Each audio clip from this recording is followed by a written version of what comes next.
The nuance is that I'm not sure he got it because he was a dude.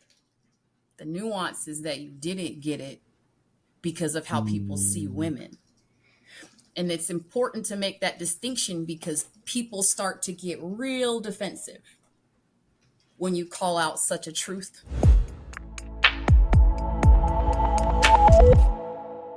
Welcome to another episode of the Revenue Reimagined podcast. It is a special episode. As you can see on your screen, we have three incredible co-hosts with us today to talk about something that is so important and arguably plaguing the sales and SaaS industry.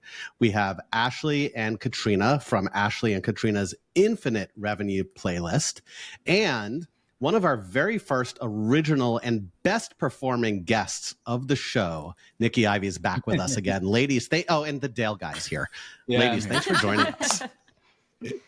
Thanks for having us. Nikki was one of our first guests too. Yeah. Woo. Nikki, is there like something out there on LinkedIn that's like, if you need a first podcast guest, Nikki Ivey is the person to go after? Funny story. So I was on the work-life balance podcast with a gentleman named Evan Patterson. And he said, Nikki, you are the content waterfall. And I was like, I'm framing that. Yes. You should. So I guess that answers your question. It's weird to say something like that about myself. But I guess we talked about this, Ashley and Katrine, on your show. I was telling them that I have a difficult time, like, accepting compliments or saying, yeah, this is what I do and I do it well. When directly asked, I don't know why. There is this old evolutionary female urge, I guess, to be I am legit, and everyone's going to hold me accountable. I'm getting you a shirt that says I am, and on the back it's going to say the content waterfall. That shirt is coming when I do a shirt order. I can't wait to find out what shirt I get. Yeah. What are you? That's going to be the gift we give to our guests. I am, and then everyone gets something custom on the back. I can make it happen. I have a client that's a printing company. I can make this happen. As much as I'd love to chat about t-shirts and content waterfalls, we're here to talk about something much more important, right? So it is Women in Sales Month. It's the month of October, and there's not enough women in sales. Where do we start? Because that's a big one to start on, right? Like we can probably go for an hour. We only have 45 minutes or so. But let's dive right in. Dale, that means you have to be quiet. I think one of the reasons that we connected is because I had noticed at SaaStr a huge difference between the makeup of the whole conference. It was very, very prominently white male. And that became really obvious when the bathroom lines were like insanely long for the men, yes. And for the women, they were not. And there are a lot of things I experienced at SaaStr that just made kind of all of the things that I've been feeling a little bit more prominent in my mind. But that was the reason that Adam and I connected and talked about how this is legitimately a problem. And kudos to the two of you, Adam and Dale, for giving us this platform to talk about this. But it's a problem. And it's a problem because women are usually outperforming men in their roles. So it's not because we don't deserve to be at the table in tech. So that's where we're 100%. Like you shouldn't, like there should be more people trying to help and elevate the women through. I was in one of those lines at SaaStr, and when you posted that on LinkedIn, I was like, that is so true. And I think as a male, you're standing in that line, you're like, okay, there's something not right, but like you don't always make that connection. So like when I saw your post, I was like, yes, this is definitely the problem. We need to try to fix this more than just have lip service to it. But how do we do that? Like, how do we get more women at the table to have these conversations to elevate them? That's the $1 million question, isn't it? And I think like there's no one silver bullet to kind of address the situation. I think it's really up to everyone as an individual to understand and recognize that it is an issue. It's not just something that women love to complain about on LinkedIn to get content out of. Like, I think the bathroom line, I think the reason why that was so significant, it was the first time I think a lot of men could really visualize like, oh, there is a difference between the number of men and women in this industry. And the reason why Ashley and I actually know each other is because of this entire situation. So we randomly got connected in an online community in a networking program. And one of the very first times that we got on a call together, Ashley, I'm putting you on the spot here and I'm so sorry, but Ashley completely broke down crying on the call because she was undergoing some very uncomfortable and unfair situations at work due to the fact that she was a woman. And even though she deserved a lot of things, she simply wasn't getting them. And she had no one to turn to on her team because she was one of very few women on the team. So she was crying to an absolute stranger saying, oh my God, like, is it me? Am I the problem? Not to quote Taylor Swift, but you know, what do I do about this? And we very quickly realized that we both had a lot of the same problems and no one to talk to. And that was kind of the birth of us starting our meetup series that meets monthly for women in revenue. And then it led to the podcast, which is really all about elevating the different voices of women in revenue, because we want to be those people that are able to open the door for someone else and make this a better place for women to continue to join and work at. For me, it starts with, you know, we're saying there are not enough women. What is enough women? And how do we know when we've arrived, right?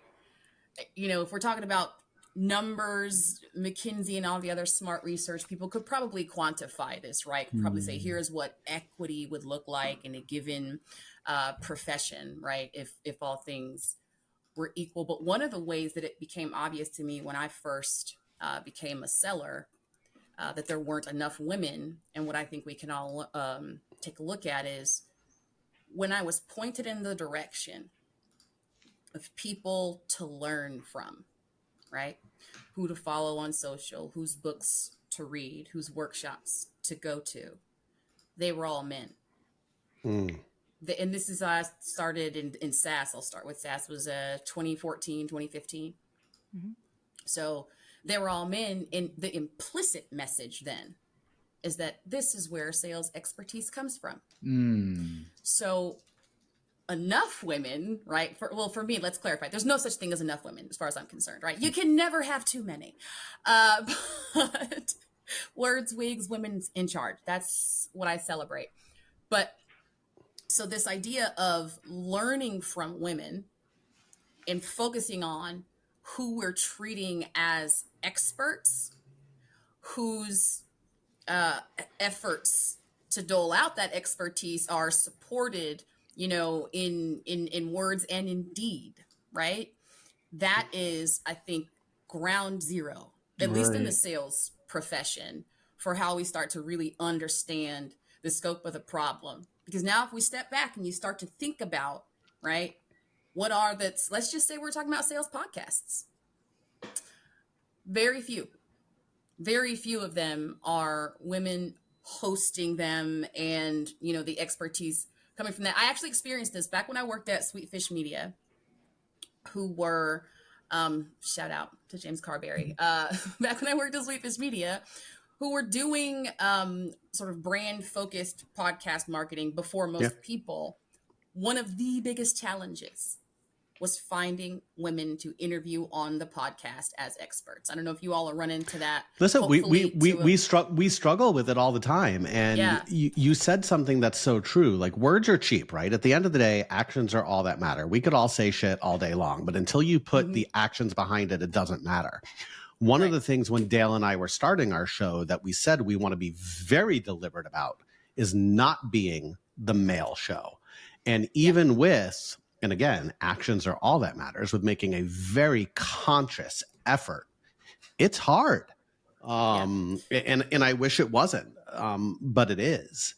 And every whether you're a podcast or a company hiring or whatever, like, it's not just going to happen unless you put effort forth. Like the women in sales isn't just going to show up and miraculously you're going to have a team that's 58.5% women. Like, you have to put effort in it, from a sales leader to a podcast host to everything in between. But stop saying you're going to do it. Stop putting this cheeky little DEI bullshit on your website about how much we love diversity, equity, and inclusion. Yet when you look at the board is 7 white dudes that all look like me with bald heads. That's a problem. Yeah. Shout out to the bald heads. My husband's bald head. But I love the way you're thinking about this. But I want to make sure when we talk about effort, like, yes, there are large scale efforts that need to happen.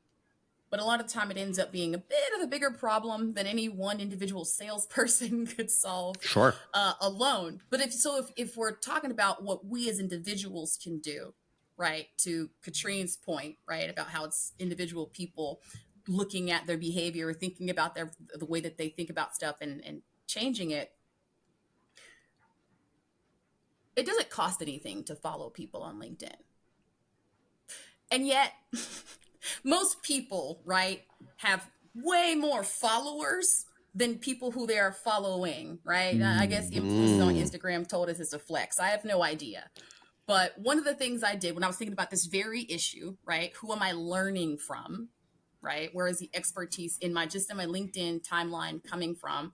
This was in May. It was right before Pride, and I was holding myself accountable. I was like, Nikki, don't be the rainbow flag girl. Don't just be talking about the same 5, queer sellers that you know. Figure it out. And so what I did was I went on to LinkedIn and I searched hashtags. I searched hashtags by topic, and I just went through and saw who is posting, talking about these issues, right? Who are these voices? Because they're not just going to organically make it to my timeline. Right. They're not. And so I would say as a first step, if we're talking about effort, it's a pretty low lift, right? Just search the hashtag sales, find who the women are, right, that are talking about the topic. And sure, you can be really discerning about, how niche what they're talking about fits into what you're interested in. But I would say at this point, there's so few, right, of the voices that are able to actually emerge of women in sales. There's no risk you run, right? By following as many women who are out here trying to lend our voice and our expertise to this profession as possible. Why are we not getting more women leading the education section of this? So you said something very interesting about the educational pieces. So like when I think about people that are doing sales training, it is all male and nothing, John Barrow's amazing trainer, Dale Dupree, amazing trainer, all these people are really amazing trainers, but like, how do we find the women's voice to do these trainings, to build these companies? I think I am so glad. Oh, sorry. Go ahead, Ashley. I was just going to say, as someone who has been trying to break into sales leadership as an individual contributor for an embarrassingly long amount of time, that door is very firmly closed. And it's really hard to speak from a place of authority if someone won't even give you the job title. So I'm getting emotional right now talking about this. I went for promotion 9 times at my last org. That's why I left. I'm not trying to call anybody out, but I was given feedback that was not helpful. It was, you're perfect for this job. You do a great job, but we just thought this other guy, this dude with way less experience, he's a better fit for us right now. And those are huge, major problems. How am I supposed to go on LinkedIn and act like I'm a thought leader and be a sales trainer if someone won't even allow me to manage an SDR team? Like, that's hard to do. So I'm just telling you from experience, we have to open doors for women, and we can't expect them to know how to perform in interviews against men because the deck is stacked from the minute we walk into the room. And I just want to add that as the person that was on the receiving end of every single phone call from Ashley when she was going through this, she had all of the credentials. She was a top performer. She had years upon years upon years of experience and still lost out to management roles to someone that was an SDR year before. Like, make that make sense. Like, to me as a third party, when I look at that situation, the only thing that comes to mind is, oh, he literally got it because he's a dude. Like, I literally cannot think of another reason why Ashley would miss out on 9 different promotion opportunities. It's also it's nuanced. Oh, go ahead, Ashley. I'm tell just your gonna story, say girl. it's not just because he was a dude. It's because they felt more comfortable coaching another dude to show up the right way in the interview because he was someone that they saw themselves in. And it's not necessarily like maybe he did perform better in that final interview than me, and he gave a better presentation because someone at that organization took it upon themselves to tell them exactly what the cheat code was to do well at that interview. And that's what I mean by the deck is stacked before we even walk into the room. It's a problem. Yeah. Sorry, I know Nikki, a little bit you about go, stacked girl. decks. Just a little bit. But yeah, the nuance is that I'm not sure he got it because he was a dude. The nuance is that you didn't get it because of how people see women. And it's important to make that distinction because people start to get real defensive when you call out such a truth, right? Yeah. Depending on how you say it. So if we're saying 100%. you got it because he's a man, and someone's like, wait a minute, I'm a man and no one ever gave me anything. Yeah, but you Right. wouldn't know if someone ever didn't give someone else something, right? Because they weren't a dude. It's just not an experience that this person would have ever had. So when I think about it, why would they right away understand it? The good news is, though, and I don't know that it's required, that folks who are not even willing to make the concession that, like, yes, this is a thing that women are up against. In my DEI work, I've kind of taken the mindset that I don't really need to bring those people along. I'm sorry. I would love to come on here and, spout sunshine and rainbows about, how if we can just reach these people and help them understand. Nah, women have been excellent for a long time. We don't have anything else to prove. It's been proven. So anybody that's sitting over there waiting for us to earn our seat at the table, I mean, I got folding chairs for those folks. And I want to talk to every leader out there. Like the best leaders that I've had have been women. Like the best leaders and managers that I've had, I've learned the most from the women's side of the conversation. They're more empathetic. They understand. They think deeply. Like I think the thinking deeply is super important. And they make you like, it's not very reactionary. So I think we need as a leadership world, we need to make sure that I think enabling the back channeling. Because I think what ends up happening, Ashley, is like people get back channeled all the time. And I don't think enough women have the right back channels. And I think the men that have these back channels need to open these doors for women to get the right back channels to have these conversations. Because I think that's the only way it starts opening up. If I knew the person that was at that location and I vouched for you, maybe you did some of this, I don't know, but I think that's what happens in a lot of these job interviews. Like you'll have a conversation, someone will back channel. Like I know when I always went for a position, I'd find all the people, I'd find out who's connected to who within that organization. And maybe what it is like, how can we help people open up these back channels and have these conversations and start really promoting, this is why Ashley deserves this position. And you'd be really dumb not to have her go through this process and give her that position. Because you're right.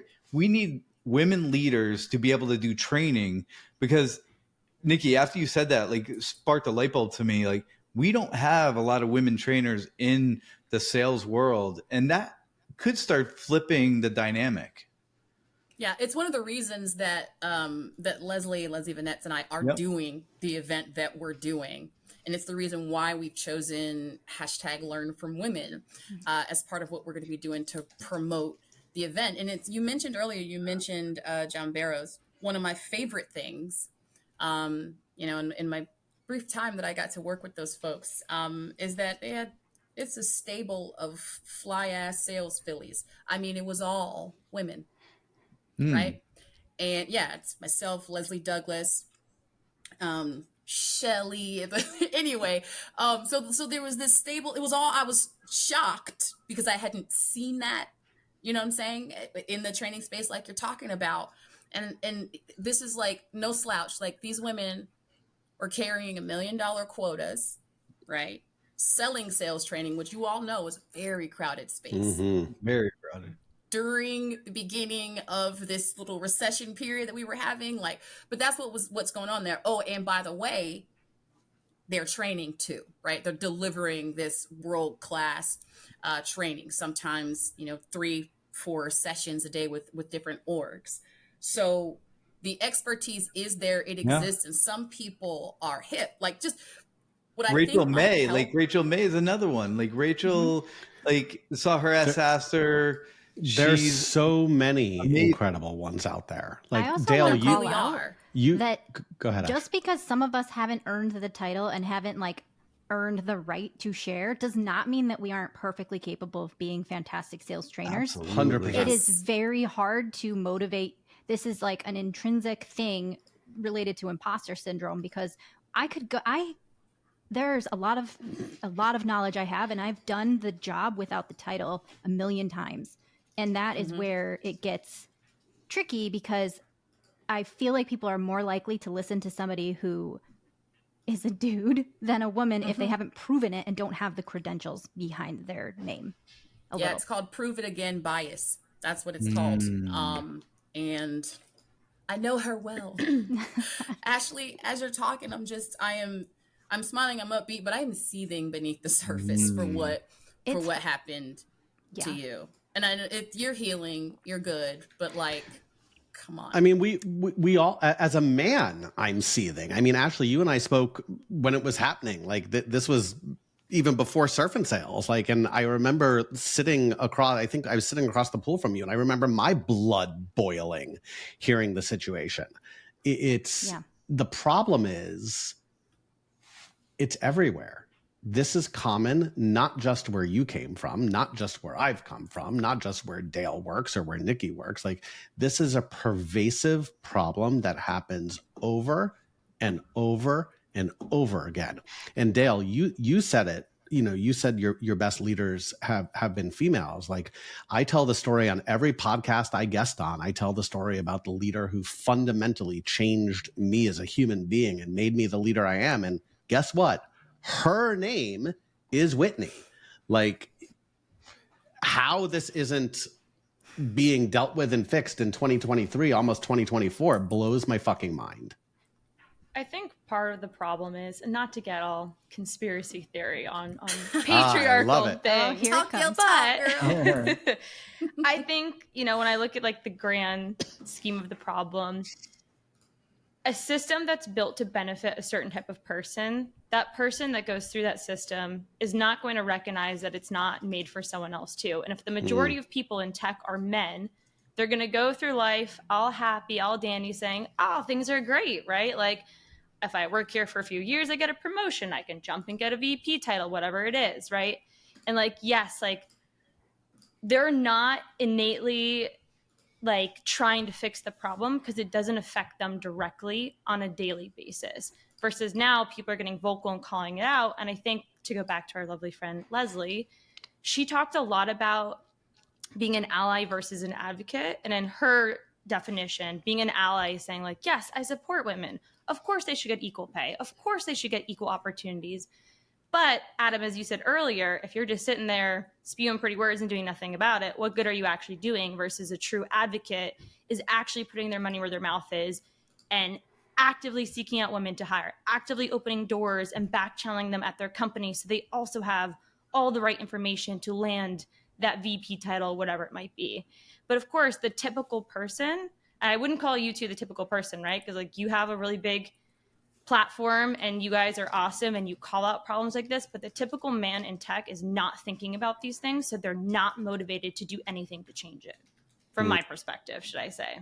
They don't even know it's a thing sometimes. I'm telling you right now, on my exit interview with one of these leaders, I explained very specifically how I was feeling, and I'm really excited to go somewhere where I can make an impact. And this person literally told me that he hoped I had more people like him in my life instead of this other person at the org who was clearly the problem, even though this person was very much also part of the problem, because he thought he was doing a good job in championing me. And he also said in the same breath, I'm glad you're moving on because I felt like maybe you didn't belong here. What am I supposed to do with that? Of course, that would have been helpful to know during these interviews where I was being told, next time, you're up next. If you really didn't even ever see me as the person for the role, you have to be honest with people. And in that case, maybe a little introspection over why you feel that way. Because he said he couldn't put his finger on it. It's because I'm a outspoken woman. That's why. That's what you can't put your finger on, sir. Well, and I think like, if you're honest with yourself as well, do you really want to work in an environment like that? Like, that's not a place that I think you would thrive anyway. Like, I think it's like, we need to figure out ways that people can be in places that they're needed, executing, like really thriving. And if this is the environment that these people are like creating inside of this organization, like, I hate to say this, you're better off way like where you are now and being able to like start with people that want to see you succeed. Because what happens is, okay, now you're a leader in this organization, and if it's pervasive that this is the way people work, like, you're going to get undercut. And then what does that do? Like, as you become a leader, if people are starting to undercut you underneath, that will erode your confidence as well. So I think it's hard when it happens initially. And trust me, I feel really bad that these kinds of things are still happening. But would you really want to be there if that's the way they actually, because it actually starts at the top. It's not like where that leader is, it's like up at the top. And if that person can't see it, it's very, very difficult to crack any of those in the organization. Ever feel like keeping your CRM updated with call notes is a nightmare? You're not alone. Most sales leaders would rate their CRM hygiene a 4 out of 10. Badly maintained CRMs lead to inaccurate data, missed opportunities, and a messy sales pipeline. Not ideal, right? Introducing Attention, your sales rep's personal Iron Man suit. It transforms CRM upkeep, automating it with AI, and freeing your reps to sell, not enter data.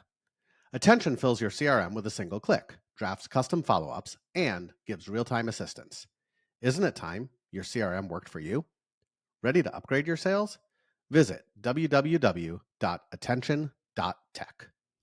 But Dale, the problem with that though is that it misses the systemic thing that's at play here, right? When we start to talk about it as if it's just this individual that needs to be educated, I think we have to be a little bit careful, because if we follow that, I say this as a Black woman, no, I say this, but yes, right. So if I have to limit the places I can work, my job pool is limited but to only those people who are comfortable working with the Black woman.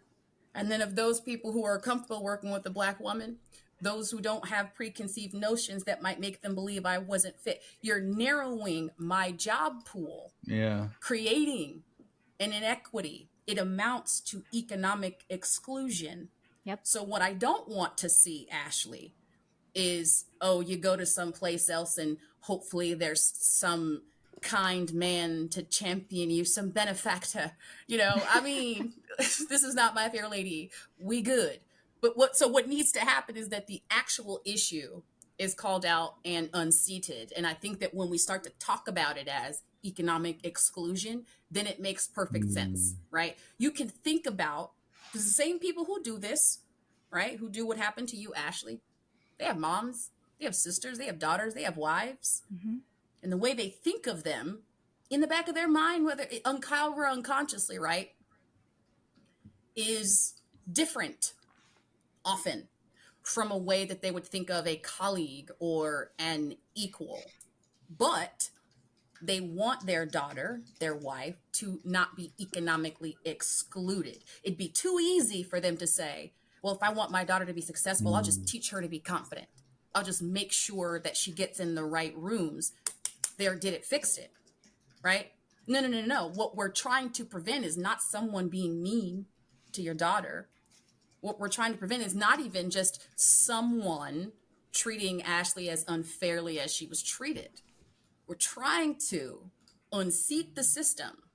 We're trying to call attention to what's actually happening, which is, again, that economic exclusion. And it multiplies itself. LinkedIn did a study a while ago, up to 78% or something of hiring comes from within people's networks. Yep. So like, it is what it is. And I have a lot of rage about it, but it's not getting me anywhere. Right. Right. So this is where I would begin framing this as, right, you are participating in the economic exclusion of women in this industry, in this profession. You want to be doing that or you don't. If you don't, I don't actually care that you change your ideology. Just need you to change your behavior, which is way easier. Feel how you feel about women. Feel how you feel about whether or not male privilege exists. But if I show you these numbers on paper and I can quantify for you the economic exclusion of women at your organization, like, now you got to come to Jesus. Also, saying that you didn't want to be there anyway kind of takes away from, like, we have to think about our careers very strategically, especially in 2023. So I spent over 2 years at that organization, and now I'm starting completely from scratch. And whether or not leadership is on the table for me at my new organization is completely a guessing game. And I can do the research and I can ask the questions on the interview all day long, but that's the devil that I knew. And so going and trying again and again and being told, not this time, but you looked really good, so like, you're definitely going to get a seat at the table next time. Like, that's arguably easier for me to justify staying there and working hard to try to get it the next time than going somewhere completely new and having no idea what I'm getting into. There's just a lot more to it than that. And it's because then you'd be on the hook for all your short stints. Exactly. That's more things for them to use as bias against me in the hiring process later. And if they did give me that title and I got it for 6 months and I hated my life, I would have that title and I'd be able to get another job. And I don't have that title in my background, so I can't get a job in that field or in that specific role that I'm perfectly qualified for unless somebody wants to be, like Nikki said, my benefactor. So or finding women that are leading in other organizations that have a path which may or may not work as well, right? I mean, they're the same. It's the same challenge all the time. Like, I think we talked a little bit about this as well. Like, sometimes women that become leaders actually block other women from being leaders because they have felt like they've gone through that. So I'd like to open that up a little bit, but Ashley, I totally hear what you're saying. And I don't think leaving would be necessarily the right thing. Like, I think you're right. You could potentially get the next opening in the job. I just wonder, like, systemically, back to what Nikki's saying, at the leadership level, like, there's something systemically wrong if they go through the whole process. On paper, you are better, even the same or better, and then they pass you up on the job. I wonder, like, systemically at the top of the company, there's a problem. Like, that's a problem way even above the person, because they're not enabling or pushing down that this is something that should be happening. So yeah, I understand the challenge. It's not, I don't think it's an easy resolution to it. I do think, like, if at any point in time I could help you get in any place, and I know somebody at some place is looking for a leader, like, I would be happy to put you up there, because that's what does need to happen. Like, we have to shine lights on people and show them that when they execute and they do the work that they're doing and they're successful, like, that's what companies should want to have happen. So, but the hack, though, if anybody is curious about your particular situation, Ashley, what the numbers will tell you is that about 5 years ago or so, when Black people got fed up with dealing with this particular issue, right? Like, being passed over, being, equal or better on paper, and then being left as you were with really no other reason that you can come up with, right, than that you didn't fit some org. Black women in particular, we left the workforce for entrepreneurship. Should we have had to do that? No. Is it still part of that economic exclusion piece? Yes. But when I hear you talking right now, Ashley, about who is empowered to bestow upon you some title of leadership, I hope you know that you're a leader already. Fact. Having this conversation, like, people will hear this. And many women, when I got told no, when I was trying to book people on B2B growth by women, they were afraid to come on the show and say something that their boss or somebody that they wanted to work with in the future might interpret as them being a troublemaker. So, like, you doing it.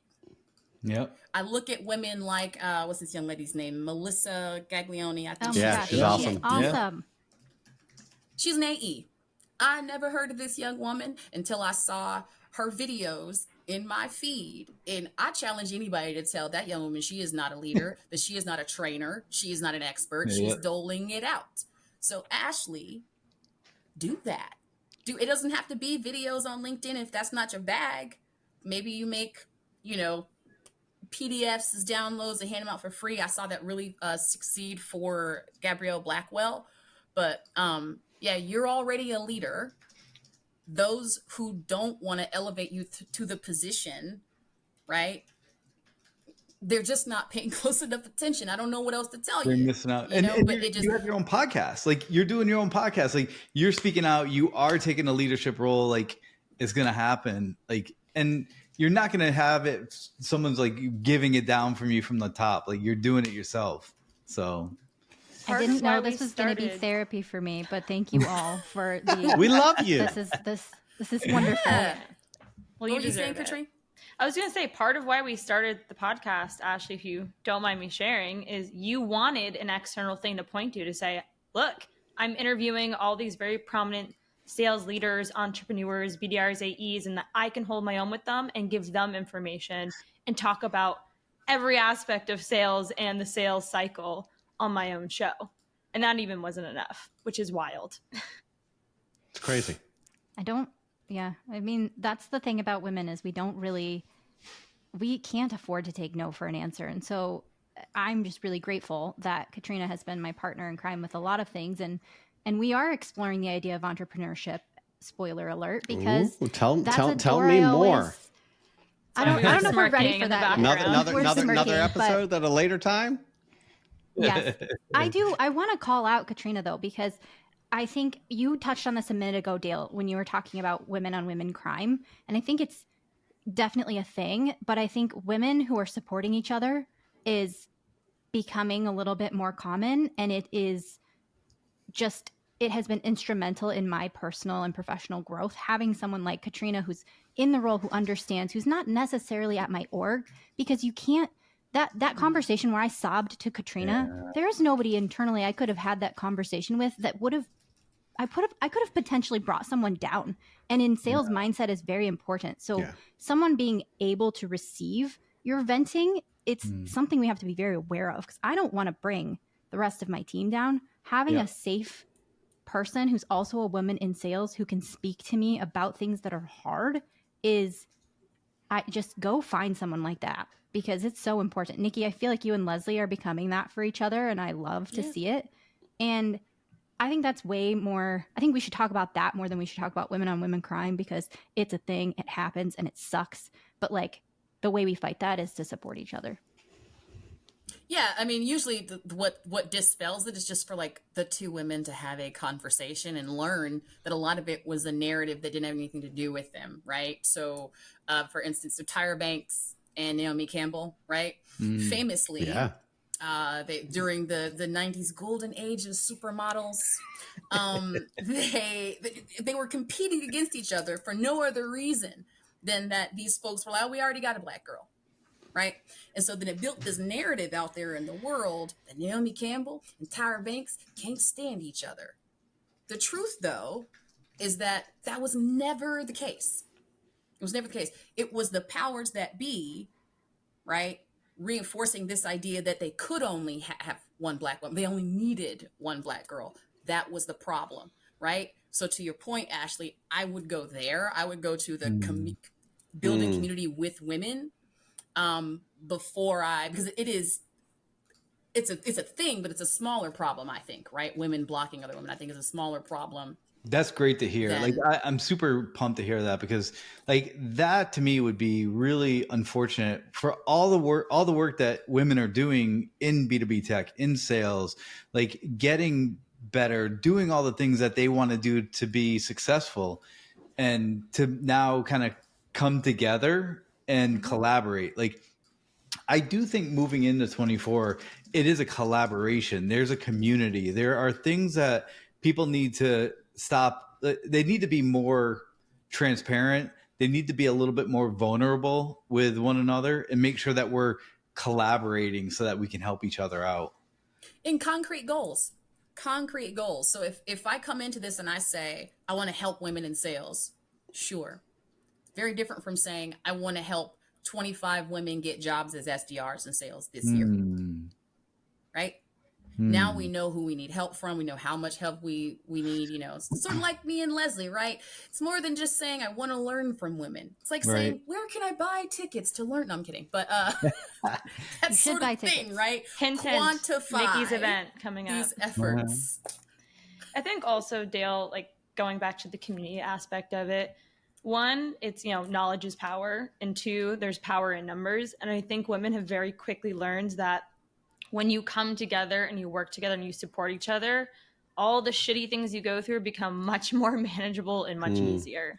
And again, that's why we have our podcast. That's why we have our monthly meetup. That's why Nikki and Leslie are hosting their event, because it becomes much easier to open those doors together when we all put our heads together, essentially.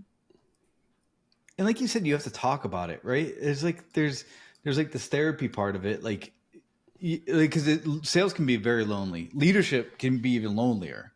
Like one of the reasons why some of the communities start existing, one of the reasons why Adam and I started working together, like for all things, we should be competing with each other. However, from a especially from the voice perspective, but sorry, I'm better. From the collaboration perspective. I have more hair. Okay. From a collaboration perspective, I think what we can do is make sure that we are helping each other out and making sure that I think it's so understated that just picking up the phone and having a conversation with somebody. Like I met up with George Soto last night just to grab a quick bite. Like he's such an awesome human being, but like, you know, we just started talking, and one of the things that I realized is like I needed someone to talk to, and I didn't even know I needed to, about certain things that were happening, and he was the same way. But we just get into these patterns, like we're all patterns, and how do we break these patterns, I think, is the important part.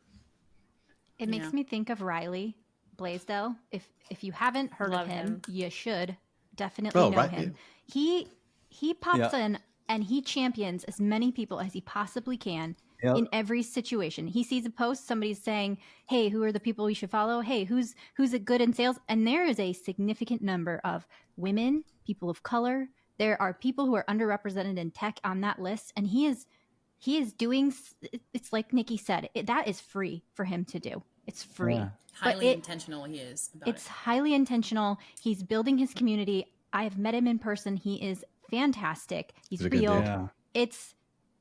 It's really important to be like Riley and do the work. It doesn't have to be a lot. Like if you are someone in a position of leadership where you can actually like check yourself and make sure that the candidates that are women are getting like the fair chance.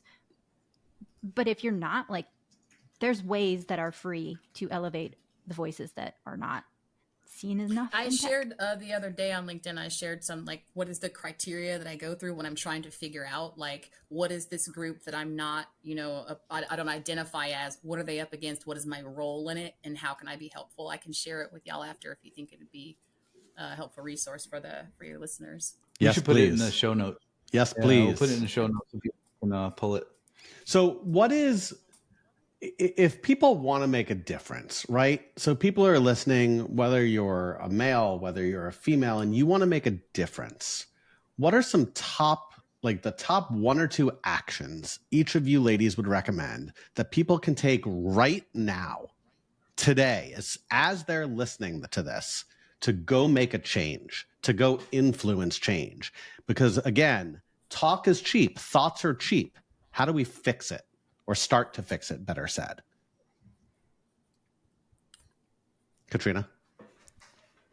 I guess I'll start. I mean, we've already covered this one extensively, but I think one of the simplest way possible, if you are on some sort of social channel, LinkedIn, Twitter, just tag or elevate the voices of women, people of color, whatever it might be, any sort of minority that is posting information that might not go out to a bunch of people, or do what Riley does. Every time someone says, like, who are the people that you love? Send that big list. Repost someone's content. It's really not that difficult. It will maybe take 30 seconds to do something like that. And I think second, something that I'm actively trying to do is I'm trying to mentor a new person every single quarter, whether it's a woman, whatever, a minority of some sort. And my goal by doing that is, one, to help them get better at whatever their role is. Typically it's BDRs, AEs.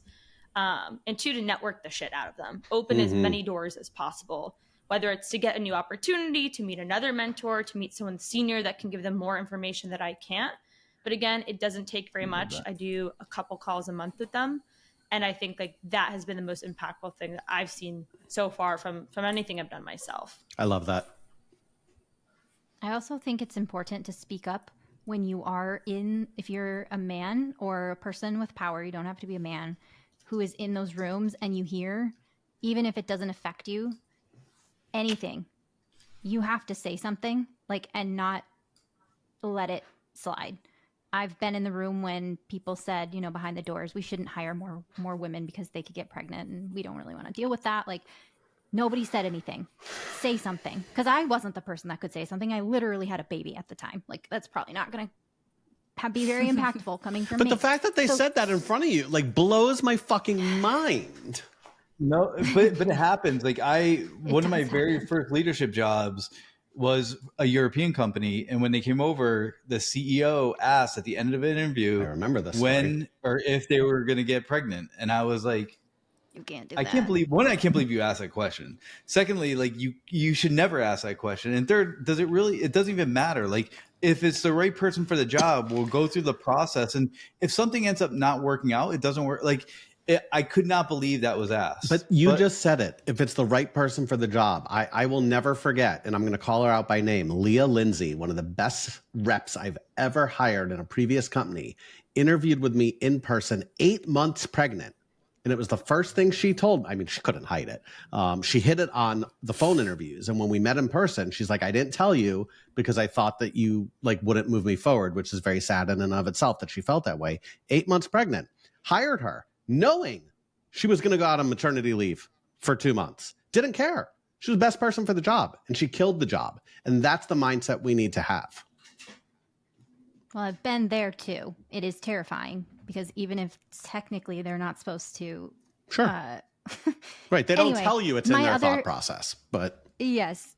My other actionable thing is I think you should, if you are a male leader, I think that you should intentionally seek out a list of people that you don't necessarily need to actively mentor, but that you can bring up in rooms where their career goals can align. Because I think that's the best way to do it, is to get those butts in the seats. Like, let's get those women hired into the roles that they should be in. Maybe it's someone breaking into tech. Maybe it's someone like me who wants to get into leadership. Maybe it's somebody who, has a career goal and isn't in that role today. Just collect them and elevate them behind the scenes. I can't wait to hear from Nikki, but I think there's one woman that both Adam and I both have worked with and mentored, Sydney, and she was like amazing. I remember she was in a community I was in, and I was building out the mentorship program, and she was like, I don't know if I want to be in sales. And she was walking through the whole process, and I'm like, let's just give it one more opportunity. And she went for it. And now she's an AE. She's killing it. She's an amazing woman in sales. And I look forward to seeing her grow through the process. But Ashley, you guys are talking about mentorships. And I think, to me, that is the quickest way to make some of these changes super quickly. And it's not male or women, everyone should be mentoring as much as you can. If you've had the opportunity and the success, you should be mentoring other people. Absolutely. Nikki, 2 big ones. Let's go. I know you got them. You got them. Well, but the thing is, you guys pretty much said the thing, which is, I talked earlier about putting actionable parameters around it. And one of the things that I've been thinking about trying to do for other Black women who are navigating tech sales is it's tough to scale mentorship, right? And what has started to happen to me was I felt bad for every LinkedIn DM that I was not able to respond to. And so I thought about, okay, well, maybe I'll, carve out just an hour of office hours a week, right? And, invite folks. But again, then I'm only able to help one person a week, which if that's for you, let's start there, right? But to scale it, right? We've all seen things like Muffins with Morgan, right? LinkedIn has audio events, right? I would do that with the purpose not of necessarily like talking to those women about their next career goals, but again, we're thinking about this as a platform. So here's how I would do it. I would have this audio, event, right? Invite as many, insert underrepresented group as possible and just listen. And then I would take that transcript and I would pull out insights from those people and make that my content waterfall, right? So now on a regular basis, pick your platform, TikTok, LinkedIn, Twitter, whatever it is, right? Like Twitter might actually really lend itself, right? So we're on this podcast today. Say Ashley said something that I thought was particularly insightful. I tweet it out. I tag her. You know what I'm saying? I am just featuring their voices. I am removing myself and I am directly challenging this idea of, sales expertise having a phenotype, right? Or sales expertise coming from, one type of vest. I think I just gave myself that idea just now, but and then I'm so excited about it, right? Because that's for me, that's really how we start to get there. And I got this from, or this occurred to me first in a conversation I had with a good friend of mine, Beck Holland at Inbound. Yep. Her session was fire, by the way. But we were talking about just that. We were having a very raw conversation about how a person gets in the room. And it came down to, right, there are those of us who decide we have to be, like my mom told me, right, twice as good, you get half as far, right? And so we lean into that. And I think this is what most women in business are doing right now. We lean into all right, I just got to be way, way, way, way, way better, right? And then I get into the room. The problem that occurs to me when I start to think about that is I'm setting other women who come up behind me to also just have to perpetuate having to be way, way, way, way better. I'm sending the message like, yeah, this is a system I can work within. I have to be twice as good to get half as far. Okay, here's my 10 times as good. No. So what I'm talking about with these events and bringing these people together is, building a narrative and hopefully a library of content, right? That makes it so that part is understood, right? That the expertise exists is understood, right? So that there doesn't need to be this, I need to, work way, way harder than everybody else. Now, working hard, we're going to do that because we're salespeople, but we don't have to call it out, in other groups the way we do with women just to get a foot in the door. So I don't know. This is where my head's kind of at. We can workshop it. Yeah, I'd like to let's work. Let's hashtag learn from women. Basically, let's keep it going. Like, let's keep this conversation going. Like, I've been super grateful for you all joining. Like, I think we have to just continue the conversation. Yeah, let's keep. And I think measurements and movement, measurement and move. It's not as much as I'd like to think we're going to solve it with 52 minutes of recording. We're not. As much as I think we're going to would like to solve it with the downloads that will come from this, we're not. This is an ongoing thing that needs to be talked about frequently, that needs to be addressed needs to be addressed often, and needs to remain top of mind. Thank you, all of y'all, ladies, for being here. You are the best of the best. And I think that, we owe it to you to say thank you. We owe it to the listeners to thank them for sharing this loudly everywhere that they can. in making a movement come of this and making this not just be a 50-something minute podcast episode that goes off into the oblivion, that is something that's talked about over and over and over again. Thank y'all so much. Ashley and Katrine.